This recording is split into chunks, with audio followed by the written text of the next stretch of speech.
That's my workout for the day done. Filmed a really challenging video for Challenge XXX just now. Pretty much got to failure in a couple of the exercises, so if you're joining me for that challenge, you'll know that's for real. But anyway, I was thinking about you guys, as I always do, and some of the chat we were having yesterday. And it's kind of a little bit related to what we were talking about, sort of, you know, body confidence, but also on a practical level as well. Been asked quite a few times recently about abs, about getting the six-pack. Now, let's talk about it. Let's talk about what works. Let's talk about what doesn't work. Okay, I mentioned this on the site the other day, but just to recap, if somebody tells you that a particular exercise is going to burn fat in a different area, in a particular area, I would really probably not listen to that person about anything, because that's no exercise can spot reduce fat. It doesn't happen.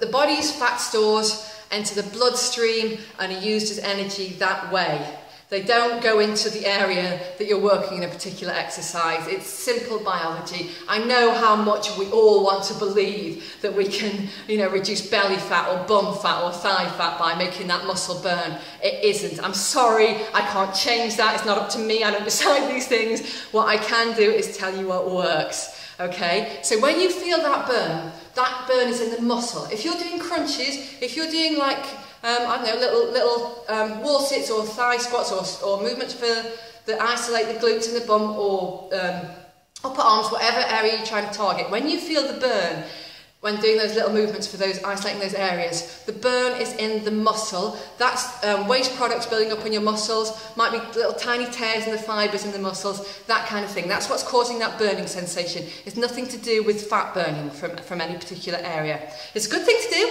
It is a good thing to work those areas that you feel like you want to shape up, but what you are doing when you're targeting those areas is you're building muscle in that area. You're making the muscle bigger, firmer.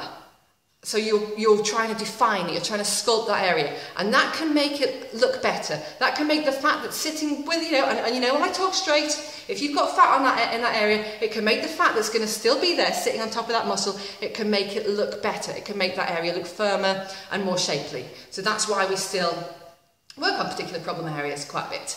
But if you want to get the fat off, it's about burning energy during your workouts. It's these full body moves. Those are the moves that burn the most energy. So those are the moves that are going to burn the most fat, getting the heart rate going, getting the body powered up and using energy. And to use up energy, obviously your body needs to be tapping into your fat stores and not food that you're putting in, which is just obviously fueling your workouts so that it's not taking fuel from your fat stores. So that's why diet is so important. I mean, my thing is, you know, people tend to come to me because they're into fitness and they're looking for fitness as a solution to their body fat levels. So my challenge is always tends to be getting people to sort their diet out because they don't want to. Because they don't want to change how they eat. They were hoping they could carry on eating the same stuff. And very occasionally that can work if they were only in a slight sort of energy surplus. Occasionally results can be got that way. But more often than not, and chances are, I'm sorry, but you're going to need to change your diet. You're going to need to eat wholesome, unprocessed foods. You're going to need to get your proteins in. You're going to need to minimise sugar, alcohol, processed carbohydrates, and that's what's going to get the fat off. That's what's going to reveal those muscles you've been working on. That's what's going to give you that sculpted shape. Now, let's talk about abs for a minute, because that's something I get asked about a lot. So, who's got awesome abs? Let's pick a couple of athletes. Jessica Ennis and Usain Bolt, for example. Do you think that they get down on the mat and do loads of little crunches? Don't want to be big-headed, but I quite often get people asking me how they can get abs like mine. I very rarely do crunches. I do the kind of exercises you've been doing in Coregasm. They've helped me sculpt my abdominal area, and also the full body moves that we do all through this program and any other program that I do now. That's what's going to sculpt the abs. The reason why Jessica Ennis has got awesome abs is because she does a well-rounded program, she eats well, and she uses her core when she's doing those jumping movements, those athletic movements. Like that. She's using her core to pull those knees up. Too many people, they just do these, because they want to feel the burn in the abs, they do loads of crunches, loads of sit-up type exercises. That's not really it. That's not really it. It's about the whole body working as one unit, getting that core doing its job to keep you stable, to keep your posture good, to keep you in position to pull your knees up in those exercises, getting the hip flexors involved, getting the whole of the core, and that's when you start working as one unit, and that's when you get really explosive and powerful, and that's when you start looking like an athlete, because you're training like an athlete. Usain Bolt, when he sprints, he's using the core to pull up those knees, really driving them up, a sprinter like that. He's not on the mat doing loads of little crunches. There's a place for those exercises. There's a place for feeling the burn, and I do a bit of it.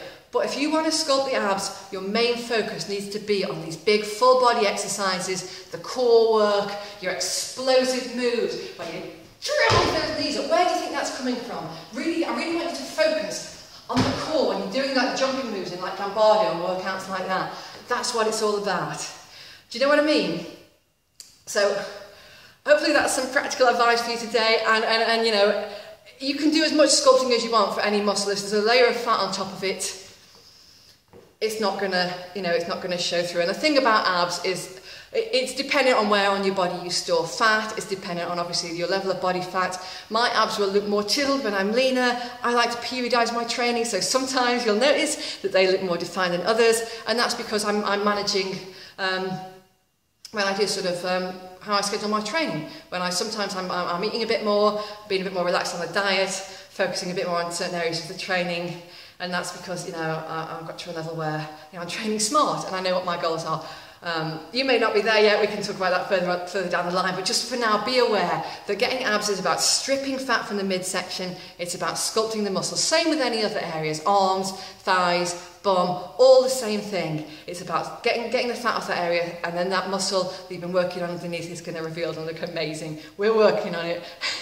Any questions on this, or obviously any other area, you know where I am, at Julia on the website. See you there.